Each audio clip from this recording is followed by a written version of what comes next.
Depuis le samedi 7 octobre, le Proche-Orient est plongé dans une nouvelle guerre. After a surprise attack by the Palestinian militant group Hamas saw thousands of rockets launched into Israel from Gaza. Israeli soldiers and civilians are being held hostage as part of an unprecedented attack. Le Hamas, un mouvement armé palestinien, a lancé samedi une série d'attaques sur Israël, d'abord des milliers de roquettes, puis des incursions armées et des prises d'otages, par dizaines. אזרחי ישראל, אנחנו במלחמה, לא במבצע, לא בסבבים, במלחמה. Un traumatisme pour Israël et un bouleversement pour la région. De nombreuses questions se posent aujourd'hui. Nous en avons choisi 4. La première, pourquoi maintenant ? L'attaque coordonnée du 7 octobre intervient à un moment où l'environnement direct d'Israël au Moyen-Orient semblait pourtant s'apaiser. Dans le cadre des accords d'Abraham, les Émirats arabes unis, le Bahreïn, le Soudan et le Maroc ont établi des liens diplomatiques avec Israël. Une normalisation était même en cours avec l'Arabie saoudite du prince Mohammed Ben Salman, de quoi réjouir Benyamin Netanyahou, le Premier ministre israélien. We can forge a historic peace between Israel and Saudi Arabia. Alors pourquoi le Hamas a-t-il choisi ce moment pour frapper ? Il y a un timing tactique et un timing stratégique. Le timing tactique, c'est choisir un double jour férié pour Israël, c'est-à-dire le jour hebdomadaire férié du Shabbat et la fête de Sukkot. Donc là, évidemment, c'est plus facile peut-être de faire baisser la garde à l'adversaire. Mais surtout, le plus important, c'est le timing stratégique. Et là, l'affaire saoudienne est absolument fondamentale. And we have a good negotiations continue. If you were to characterize it, are you close? Every day we get closer.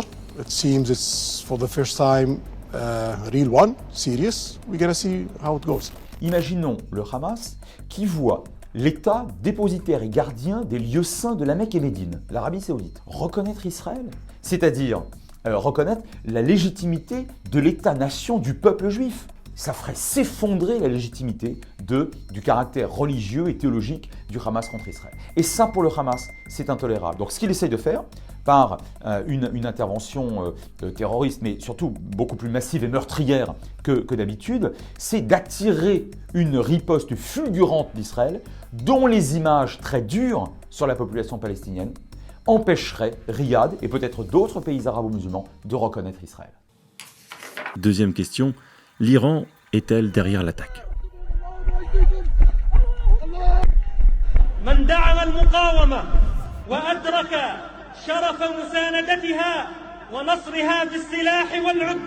L'Iran a une influence considérable au Moyen-Orient, a fortiori dans ce que l'on surnomme l'arc chiite, en Irak et au Liban. Au Liban, l'Iran dispose d'un bras armé, le Hezbollah, mais la République islamique soutient aussi le Hamas, un mouvement sunnite, mais qui, comme le Hezbollah, prône la destruction d'Israël. L'Iran soutient officiellement l'attaque du Hamas, mais nie toute implication. Alors, qui croire ? Ce que l'on sait, c'est que la République islamique d'Iran a toujours soutenu le Hamas, que ce soit financièrement, technologiquement, avec l'envoi de conseillers, que ce soit des gardiens de la Révolution ou des membres du Hezbollah libanais que l'Iran finance. Ce qu'on voit aussi là, particulièrement dans l'attaque des derniers jours, c'est cette espèce de bond technologique qu'a fait le Hamas, et il paraît quasiment impossible qu'ils aient fait ce bond technologique sans l'appui d'un État étranger, et le seul État étranger qui les soutient et qui a cette capacité technologique, c'est l'Iran. Sur cette attaque précise, difficile de savoir à quel point l'Iran était commanditaire. C'est vrai que le secrétaire d'État américain est resté très prudent. In this moment, we don't have anything that shows us that Iran was directly involved in this attack. Néanmoins, on peut penser que l'Iran aussi n'avait pas intérêt à un rapprochement entre l'Arabie saoudite et Israël. L'Arabie saoudite, c'est le rival régional de l'Iran. C'est vrai qu'ils se battent toujours pour savoir qui aura la domination régionale et que ce rapprochement aurait complètement rebattu les cartes au Moyen-Orient. Troisième question, que vont devenir les otages ? Dès la matinée du 7 octobre, on voit sur les réseaux sociaux des civils être pris en otage, notamment cette jeune femme, Noa Argamani, une étudiante israélienne qui participait à un festival de musique avec son compagnon. Dimanche après-midi, le gouvernement israélien évoque une centaine de personnes prisonnières des combattants islamistes. Alors malheureusement, on peut être très pessimiste en ce qui concerne la question des otages. parce que s'il y a une offensive massive d'Israël contre la bande de Gaza dans les jours à venir, leur vie va clairement être mise en danger. Et c'est assez étonnant parce qu'on sait que l'État israélien accorde beaucoup d'importance à la vie de ses propres concitoyens. On l'a vu en 2011 quand il a accepté d'échanger le soldat Gilad Shalit. C'est la fin de 5 années de calvaire, commencée en juin 2006 lorsqu'il est enlevé par le Hamas. Une libération qui a coûté très cher au gouvernement israélien, obligé de relâcher 1 millier de prisonniers palestiniens. Là, cette fois, l'ordre de grandeur est complètement différent en termes d'otages. Donc le prix à payer serait trop lourd pour Israël, qui veut vraiment mettre la priorité sur la destruction du Hamas. J'en parlais avec des proches de l'armée israélienne et aussi avec des dirigeants israéliens ces dernières heures. Et clairement, cette question, elle passe malheureusement au second plan.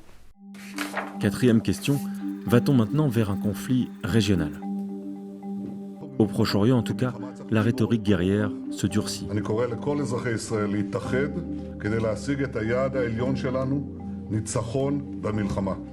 Et les représailles israéliennes ont déjà commencé.